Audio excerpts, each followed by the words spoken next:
What is up, YouTube, and welcome to another video here on building a holistic life.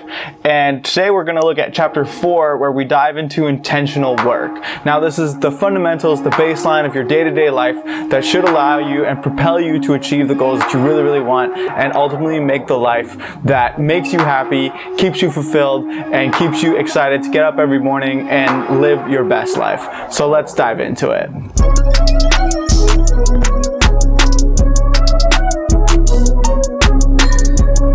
Alright, so we've finally reached the last and the most foundational layer of this holistic system.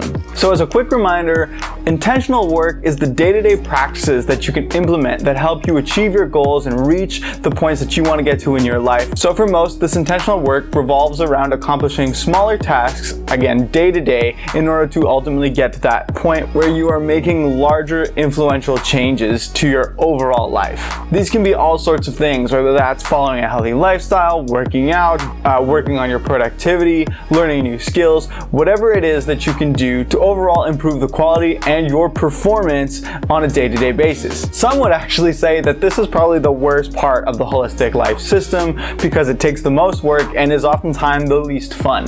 You're not following your passions, you're not trying to get that ultimate desire. It's the grunt work, it's in the trenches every single day, but it is probably going to have the longest and the largest impact on the potential maximum limit that you may achieve in your life by kind of following through the practice, believing in the process, and going through the motions every single day. I've come to realize through this process that a lot of these things actually change the fundamental fibers of who you are. They change your mindset, they change your perspective, and even your overall attitude towards life and towards the things that actually happen to you and go on a day-to-day basis. As a result, it actually changes your internal beliefs and your self-belief in yourself, your motivation, all sorts of the things that go on in our mind that affect the energy that we put out into the world, and as a result affect the things that end up coming back towards us. So it's really an attempt to maximize your potential as an individual. It's not flashy, and you don't often end up with tangible results immediately after you've accomplished the work that you had to do. And so it can be really taxing on the mind and on the spirit to continue to trudge away without necessarily seeing the results that you expect. It truly invokes the lessons delayed gratification, and I really hope that in a future video we can dive deeper into what is delayed gratification specifically. But quickly here, so that you're aware, delayed gratification is the process of putting off kind of short-term pleasures and short-term happiness for an ability to achieve greater, larger amounts of pleasure and or happiness in the future. You end up doing the work today that you may not see the results for a day or two or a week or 3 months, a year, a couple years from now. So it is really a process, and it can really be a grind. So the last part of the emotional triangle that we talked about last week and that we haven't talked about yet in any of this series is the consistent humility. So all this consistent humility really means, in simplistic terms, is this concept of never feeling like you've attained your limit, never feeling like you've done everything that you can do, constantly being humble about the fact that you can continue to grow, you can continue to learn, and you can continue to get better. In contrast, these emotions and these thoughts about having maximized your potential or reached your limit in this intentional work is really what's going to stunt your progress and stunt your growth. And so we want to try and shift our mindset around and force ourselves to remember that we can always get better. We can always keep learning and keeping improving and keeping that progress moving forward in order to never get complacent, never feel content, but always feel happy about the fact that we are getting closer and we are doing better from one day to the next. It's about being able to shatter our own glass ceilings and break the shackles that we put on ourselves on a day-to-day basis that come from a limiting belief and limit our potential as an individual. The ultimate goal of this intentional work is to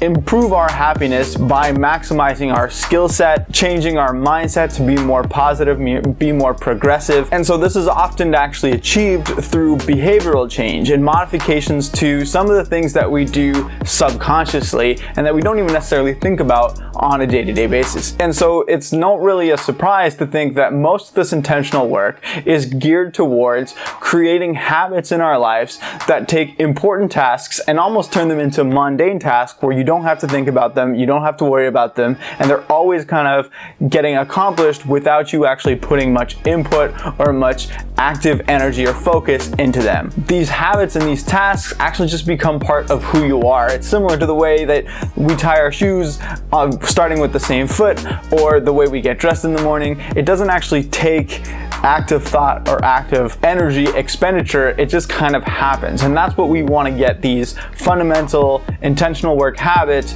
to be doing for us, in order to allow us to focus more on what's important, focus more on our passions, focus more on the things that actually bring us both short-term happiness and long-term fulfillment, and therefore overall make us a better individual. Now, way back when, a couple weeks ago, when we actually first started to look at this holistic structure, we had 1 ultimate desire, 2 passions, and 4 of these intentional work categories. Now, the goal of having these 4 categories is it is a lot easier, in my opinion at least, and I think for a lot of people, to make slow, progressive change in a kind of handful of different areas in their life, rather than completely overhauling and completely restarting one specific place or one specific part of their life kind of overnight. So by doing this kind of slow, steady progress, it becomes a lot easier for our body to actually digest the changes and get better slowly over time. And if you're tracking your progress, that will be very apparent to you as you continue to improve. So for me, just a quick reminder, these are my 4 categories. You have your finance, financial independence, you have your health and wellness through diet and workout, and then you have building knowledge and minimalism. Those are the 4 key intentional work areas or categories that I try and focus on most of my life. Pretty much every single day, I'm working on at least 1 or 2 of these different things, so that I am feeling like I am moving forward and getting better. Now, of these 4, 2 of them I would consider pretty much mandatory for every individual, regardless of what your ultimate desire is, regardless of what your passions are.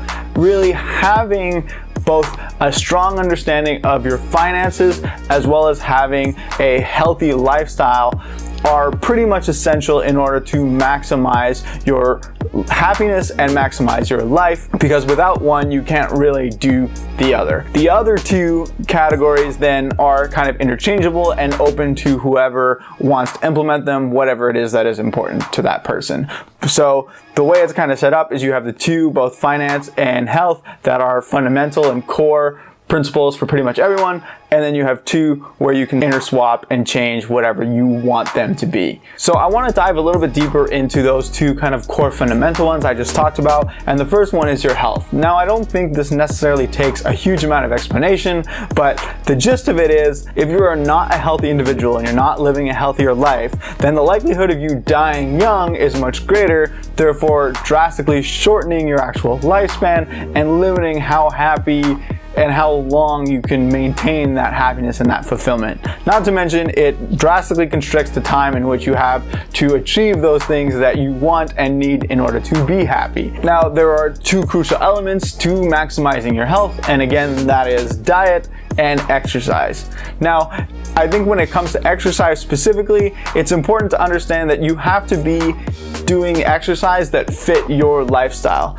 If you are not someone that necessarily wants to go and do huge physical activities, or you're not a big sports person, then obviously you don't necessarily need to be doing the same level of exercise or be at the same level of fitness as someone who wants to climb mountains or wants to surf or whatever it may be. I really want to emphasize the fact that not everyone has to train like an Olympic athlete. If you don't want to be an Olympic athlete, then you clearly don't have to train like one. But you do have to do some sort or have some sort of routine that allows you to fulfill your wants and your interests while also avoiding any sort of chronic illness or things of that nature, right? So you want to be doing enough to stay generally healthy to the point in which you are physically able to accomplish the things that you want. The second half is your diet, and you need to be making sure that you are inputting the correct foods to fuel your body and maximize its potential. You also need to be putting food in your body that actually, again, pushes you away from developing these chronic illnesses, especially if you have any sort of history in your family that you actually want to be avoiding. The other intentional work category that I think is absolutely crucial and fundamental for every single individual essential is finance. You need to understand both your personal finance as well as have a basic to intermediate level of knowledge around financial literacy, whether that's credit, investments, retirement, all of those different categories that will ultimately affect each and every single one of us.